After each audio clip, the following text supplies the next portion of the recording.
محمد ابن سیرین بار مقدار زیادی عسل را با قرض خرید و آن را در یک کوزه کلان گرفت.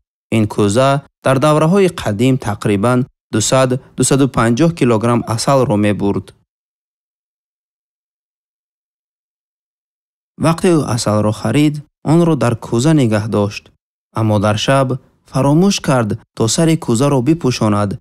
پس موش داخل آن شد و همه عسل را ویران کرد، چون که محمد ابن سیرین فراموش کرده بود تا سرپوش آن را بپوشد. وقتی او سحر بیدار شد، او موش را داخل کوزه دید که در عسل غوطیده مرده است.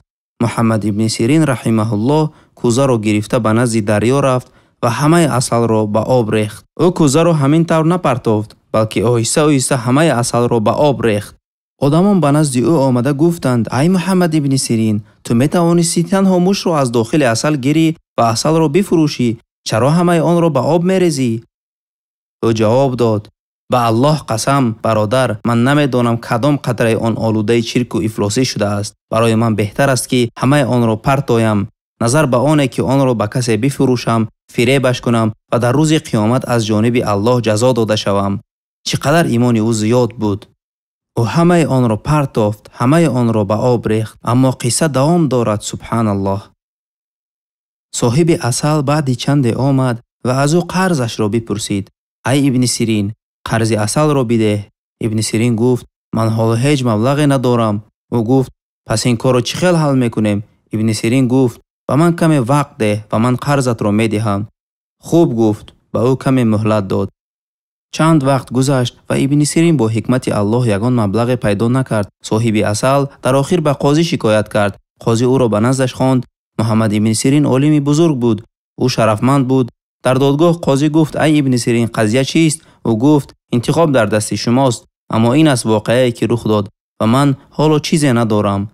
قاضی گفت: پس شما زندانی میشوید. ابن سیرین گفت: هرچی که حکم کنید. ابن سیرین زندانی شد تا دمی که نفر قرض او را بدهد. سبحان الله. زندانبان میدانست که ابن سیرین کیست، عالمی بزرگ است. زندانبان گفت: ای ابن سیرین، تو می توانی شب به خانه‌ات روی و همراه عائله‌ات خواب کنی و صبح برگردی. اگر چنین پیشنهاد به شما میشد چی میکردید؟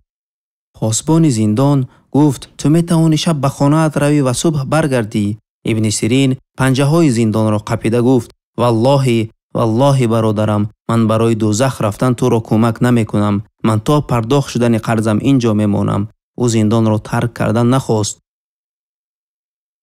او قرآن میخواند و در شبها نماز میخواند. بالاخره مردم از همه گوشه و کنار بغداد جمع آمدند تا قرض او را پرداخت کنند. آنها همه قرض او را پرداخت کردند و او را از زندان بیرون آوردند.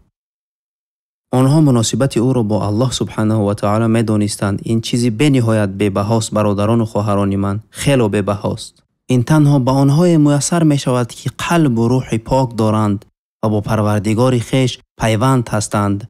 و اگر الله عز و جل بدهد، قرآن همیشه میگوید بغیر حساب. انما یوفی الصابرون اجرهم بغیر حساب. همیشه بغیر حساب ذکر شده است. بغیر حساب. بغیر حساب معنای به حساب را دارد. اگر ما از الله یک چیز را پرسیم، الله تعالی یک را نمیدهد، بلکه ده ها، صدها و هزارها را میدهد.